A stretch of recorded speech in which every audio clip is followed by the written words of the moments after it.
আসসালামু আলাইকুম বন্ধুরা, আশা করি ভালো আছেন। বন্ধুরা, আপনার ফোনে যদি এই ক্যামেরা অপশনটা যদি এনেবল থাকে, তাহলে আপনি যখনই ইমোতে কারো সাথে ভিডিও কলে কথা বলবেন বা WhatsApp এ কারো সাথে ভিডিও কলে কথা বলবেন বা মেসেঞ্জারে যদি কারো সাথে ভিডিও কলে কথা বলেন, তাহলে কিন্তু এই ক্যামেরার সাহায্যে অন্য কোনো ব্যক্তি আপনার ভিডিও কলটা দেখতে পারবে বা আপনার ভিডিও কলে যার সাথে যে কথা বলে না কেন, এই সেটিংসটার মাধ্যমে যদি এনেবল থাকে, দূর থেকে যেকোনো ব্যক্তি দেখতে পারবে অ্যান্ড জানতে পারবে। এখন কথা হলো, আপনার ফোনে ক্যামেরা অপশনটা কিভাবে এটা বন্ধ করবেন? যদি এটা বন্ধ থাকে, তাহলে আপনি ভিডিও কলে যতই কথা বলেন না কেন, দূর থেকে আর কেউ দেখতে পারবে না। এখন এটা বন্ধ করতে চাইলে এই ভিডিওটা বন্ধ করে শেষ পর্যন্ত দেখতে হবে। তো আপনারা দেখছেন অ্যান্ড্রয়েডের কিছু ভিডিও, আমিও শরীফ। আসুন বন্ধুরা, বেশি করে শুরু করা যাক আজকের মূল ভিডিওটা। আপনি যদি এই গুরুত্বপূর্ণ কাজটা শিখতে চান, অবশ্যই এই ভিডিওতে একটা লাইক করে দিবেন। তারপর এখানে দেখেন সাবস্ক্রাইব লেখা আছে, এই সাবস্ক্রাইব লেখার উপর একটা চাপ দিয়ে দিবেন।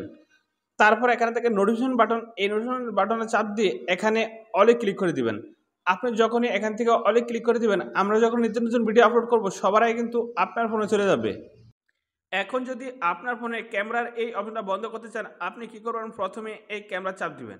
এই ক্যামেরা চাপ দিবেন, তারপর এখানে দেখেন ৩ টা ডট, এই ৩ ডটে চাপ দিবেন। তারপর এখানে দেখেন সেটিং, এই যে এখানে দেখেন সেটিং, এই সেটিংসে চাপ দিবেন। সেটিংসে চাপ দেওয়ার পরে আপনি এভাবে নিচে আসবেন, এভাবে নিচে আসবেন। এভাবে নিচে আসার পর এখানে দেখেন সাইড সেটিং, এই সাইড সেটিং এ চাপ দিবেন। তারপর এখানে দেখেন ক্যামেরা, এই ক্যামেরাতে ঢুকবেন। ক্যামেরাতে ঢোকার পরে এই অপশনটা এখান থেকে বন্ধ করে দিবেন। যখনই এটা বন্ধ করে দিবেন, তারপর থেকে আপনি ইমো, WhatsApp মেসেঞ্জারে যার সাথে ভিডিও কলে কথা বলেন না কেন, আর এই ক্রোমা অ্যাপ থেকে কেউ কিন্তু আর দূর থেকে এগুলা দেখতে পারবে না। তো বন্ধুরা, আপনারা যদি মনে করেন এই ভিডিও দ্বারা কোনো শিখতে পেরেছেন, অবশ্যই এই ভিডিওতে একটা লাইক করে দিবেন।